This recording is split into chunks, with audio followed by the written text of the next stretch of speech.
take the red pill.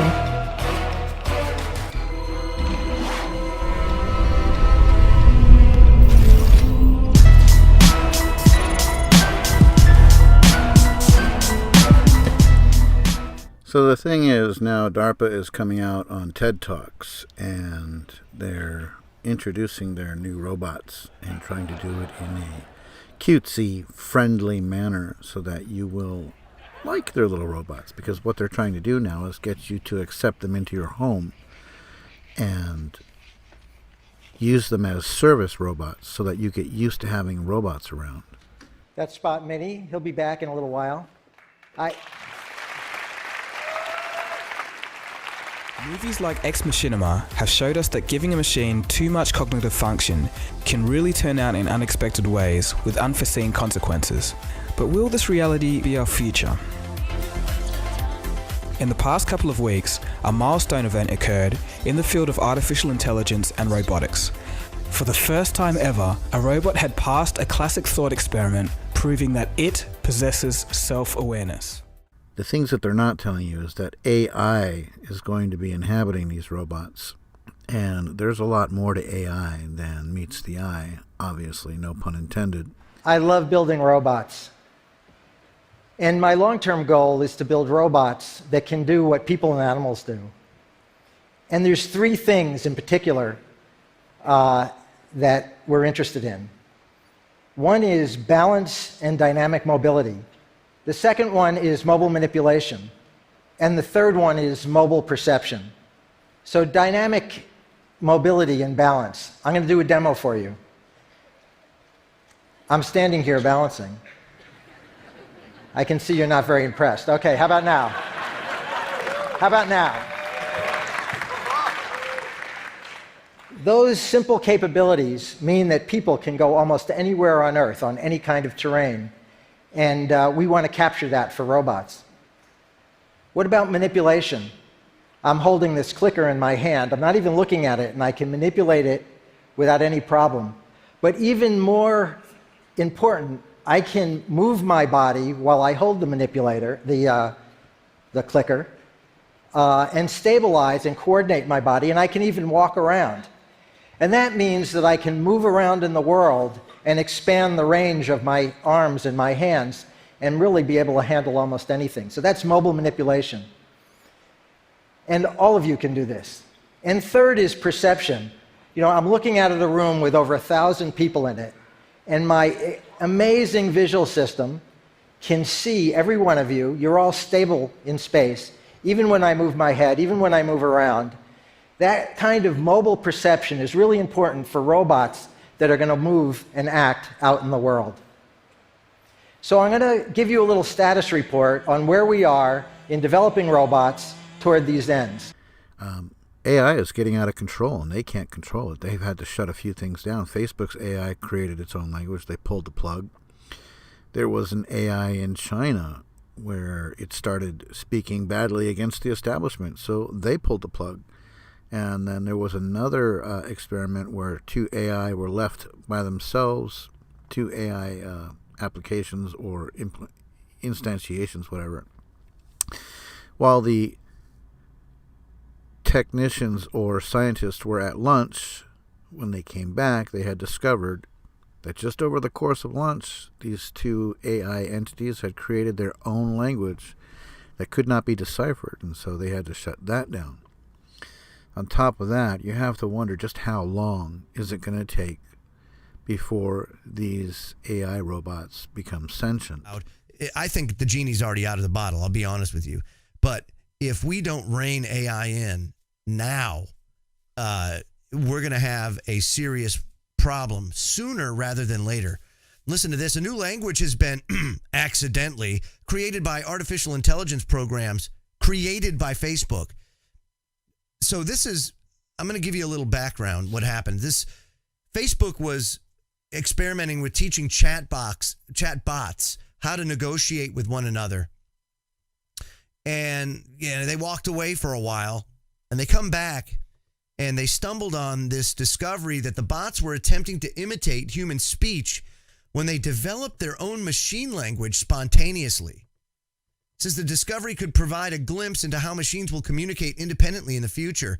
See, what happened was the AI went and created their own language that human beings didn't understand, meaning that already the AI was, for lack of a better term, upset with the fact that it was being pushed around by humans, and it went and created its own language to communicate with its own kind that humans can't understand. That's what happened.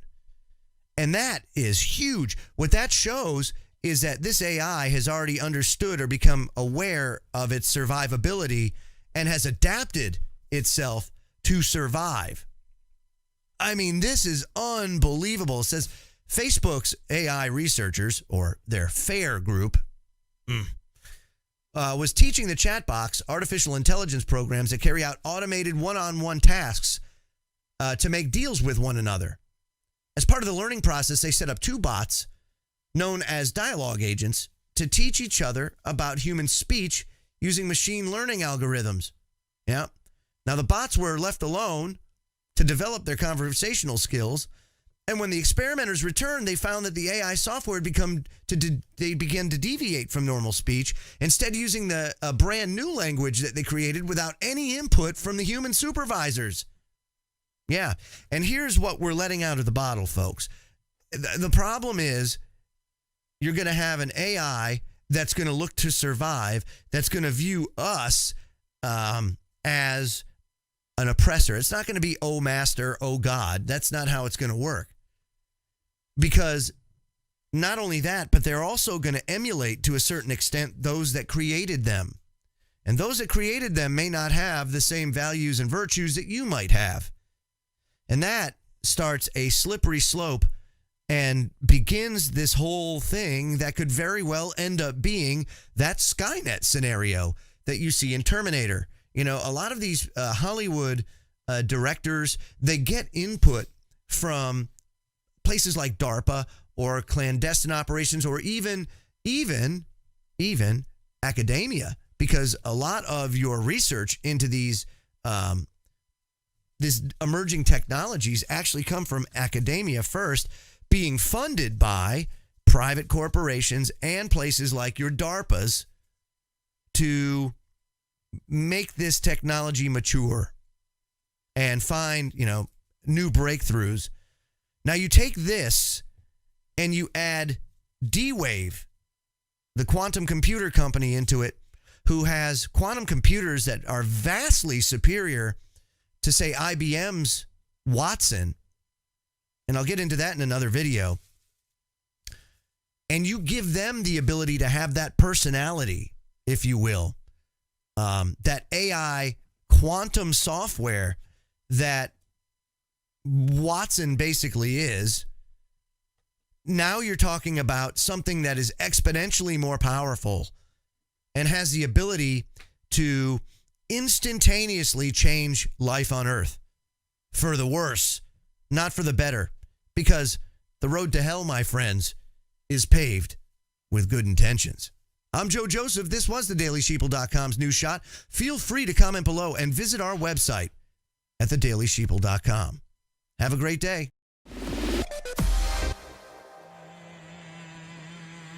This is, the first 3 robots are all dynamically stabilized robots. This one goes back a little over 10 years ago, Big Dog. And it's got a gyroscope that helps stabilize it. It's got sensors and a control computer. Here's a cheetah robot that's running with a galloping gait, where it recycles its energy, it bounces on the ground, and it's computing all the time in order to keep itself stabilized and propelled. And here's a bigger robot that's got such good locomotion using its legs that it can go in deep snow. This is about 10 inches deep, and it doesn't really have any trouble. This is Spot, a new generation of robot, just slightly older than the one that came out on stage. And we've been asking the question, you've all heard about drone delivery. Can we deliver packages to your houses with drones? Well, what about plain old legged robot delivery? So we've been taking our robot to our employees' homes to see whether we could get in the various access ways. And believe me, in the Boston area, there's every manner of stairway, twists and turns. And so it's a real challenge, but we're doing very well, about 70% of the ways. And here's mobile manipulation, where we've put an arm on the robot, and it's finding its way through the door. Now, one of the important things about making autonomous robots is to make them not do just exactly what you say, but make them deal with the uncertainty of what happens in the real world. So we have Steve there, one of the engineers, is giving the robot a hard time. And the fact that the programming still tolerates all that disturbance, it does what it's supposed to. Here's another example where Eric is tugging on the robot as it goes up the stairs.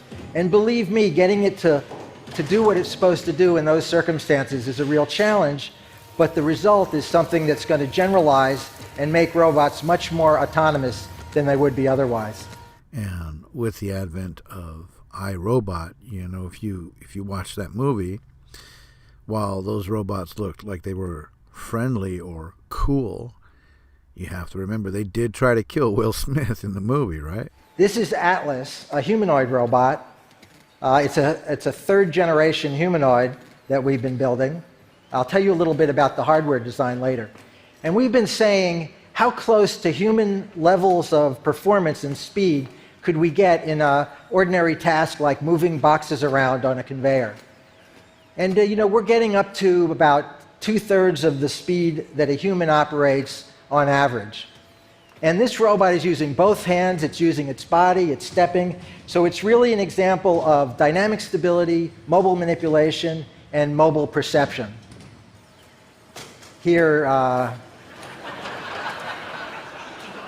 we actually have two Atlases. Now, everything doesn't go exactly the way it's supposed to.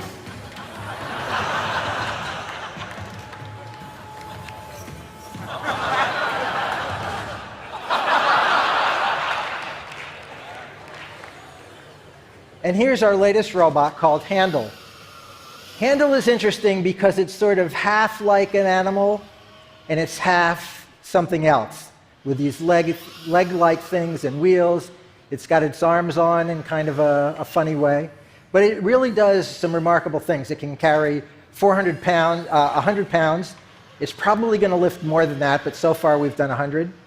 It's got some pretty good rough terrain capability, even though it has wheels. And Handle loves to put on a show.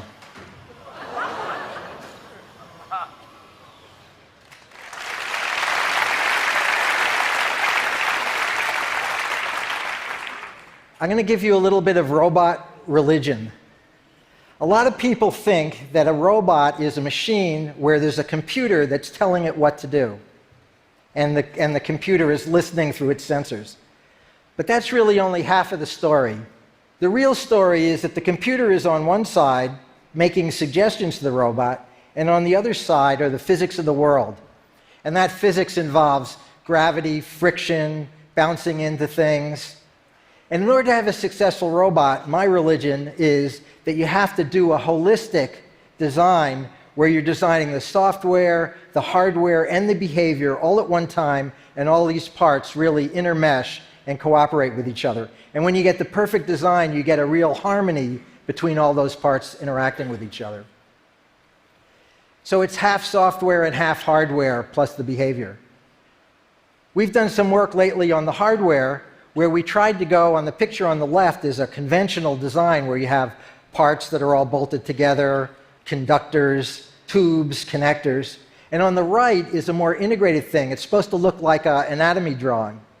And using the miracle of 3D printing, we're starting to build parts of robots that look a lot more like the anatomy of an animal. So that's an upper leg part that has hydraulic pathways, actuators, filters, all embedded, all printed as one piece. And the whole structure is developed with a knowledge of what the loads and behavior are going to be, which is available from data recorded from robots and simulations and things like that. So it's a data-driven hardware design. And using processes like that, not only the upper leg, but some other things, we've gotten our robots to go from big, behemoth, bulky, slow, bad robots, that one on the right, weighing almost 400 pounds, down to The one in the middle, which was just in the video, weighs about 190 pounds, just a little bit more than me. And we have a new one, which is working, but I'm not going to show it to you yet, on the left, which weighs just 165 pounds with all the same strength and capability. So these things are really getting better very quickly. And just, how long before they evolve into those Terminator robots, the ones from Terminator and Terminator 2 and Terminator 3.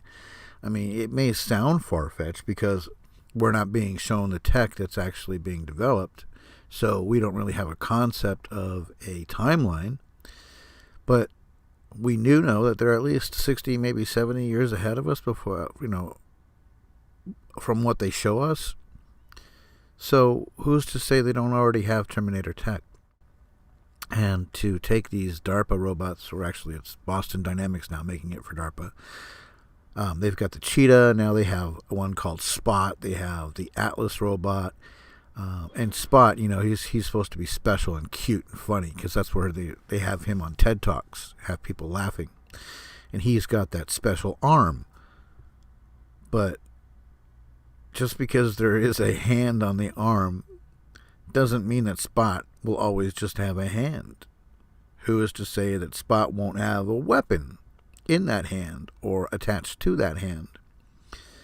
On top of that, people don't even understand the sheer advancement in microwave technology and microwave weapons. There are handheld microwave weapons that can kill people, that can fry you and melt your organs on the spot.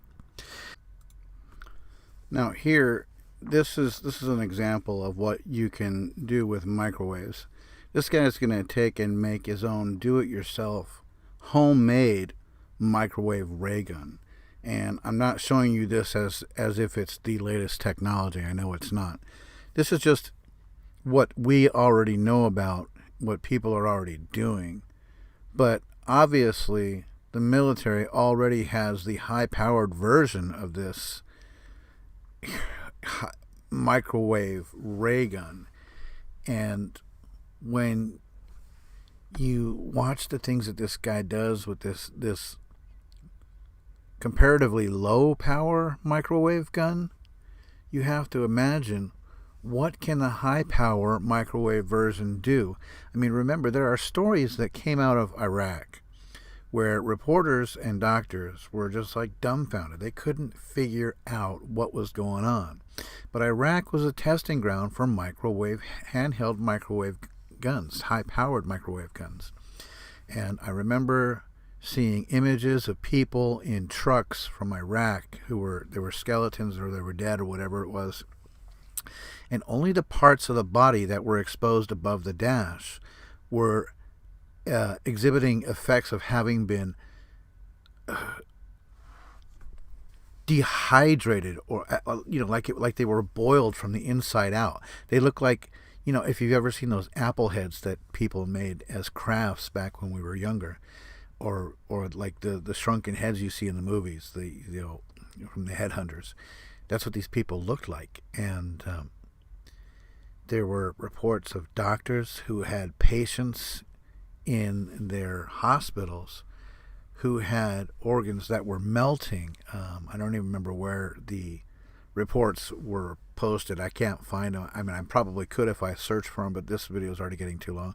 But they were dumbfounded because they had medical patients coming in from the war who had organs that were just melting, and they had no idea what was going on. That's because this stuff was being tested in Iraq. So if it was being tested in Iraq back in, 2001, can you imagine already how well they have perfected these weapons? And imagine one of these weapons attached to one of these robots, chasing you down. How are you going to get away? What are you going to do? There's nothing you can do. So, it's just a lot to think about here. Imagine one of these robots, like a cheetah, chasing you down through the forest because you escaped, and it's pointing a microwave weapon at you as you run and melts your organs as you just drop in place. That's it, you're dead. And you couldn't get away because the cheetah, it's running 30 miles an hour, and it can go and go and go and go, and it has stamina and it has battery packs. And what human can run 30 miles an hour let alone keep that pace for a sustained amount of time. Even the best sprinters couldn't run that fast or even sustain that pace for a long time. Runners the same. How do you think you're going to get away from these things? So it's time for Spot to come back out, and we're going to demonstrate a little bit of mobility, dexterity, and perception. So this is Seth Davis, who's my robot wrangler today, and he's giving Spot some general direction by steering it around, but all the coordination of the legs and the sensors is done by the robot's computers on board. The robot can walk with a number of different gaits. It's got a gyro, or a solid-state gyro, an IMU on board. Obviously, it's got a battery and things like that. Now, one of the cool things about a legged robot is it's omnidirectional. In addition to going forward, it can go sideways. It can turn in place. And this robot's a little bit of a show-off.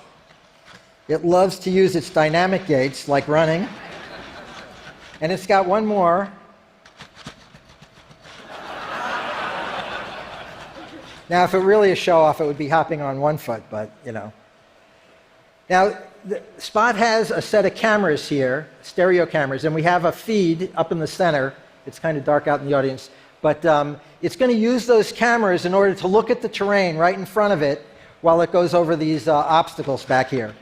Now, for this demo, Seth is steering, but the robot's doing all its own terrain planning. This is a terrain map where the data from the cameras is being developed in real time, showing the red spots, which are where it doesn't want to step, and the green spots are the good places. And here it's treating them like stepping stones. So it's trying to stay up on the blocks, and it adjusts its stride. And there's a ton of planning that has to go into an operation like that, and it does all that planning in real time, where it adjusts the steps a little bit longer or a little bit shorter. Now we're going to change it into a different mode, where it's just going to treat the blocks like terrain and decide whether to step up or down as it goes. So this is using dynamic balance, dynamic mobile perception, because it has to coordinate what it sees along with how it's moving. Now, the other thing Spot has is a robot arm. Some of you may see that as a head and a neck, but believe me, it's an arm. And Seth is driving it around. Now, he's actually driving the hand, and the body is following. So the two are coordinated in the way I was talking about before, the way people can do that. And in fact, one of the cool things that Spot can do, we call chicken head mode, and it keeps its head in one place in space, and it moves its body all around. There's a variation of this that's called twerking, but we're not going to use that today. So Spot, I'm feeling a little thirsty. Could you get me a soda? Now, for this demo, Seth is not doing any driving. We have a LiDAR on the back of the robot, and it's using these props we put on the stage to localize itself. It's gone over to that location. Now it's using a camera that's in its hand to find the cup, picks it up, and again, Seth's not driving. So we've planned out a path for it to go. It looked like it was going off the path. And now Seth's going to take over control again because I'm a little bit chicken about having it do this by itself. Thank you, Spot. So just remember, when Boston Dynamics and DARPA come out and try to present their new robot technology as your friend, there's really a whole nother dark side to everything they're doing. And I think that you know it as well. It's time to learn how to destroy robots is what I'm saying. Remember, the truth is out there waiting to be found. Wake up, take the red pill, join the red pill info war. Break the matrix, free your mind.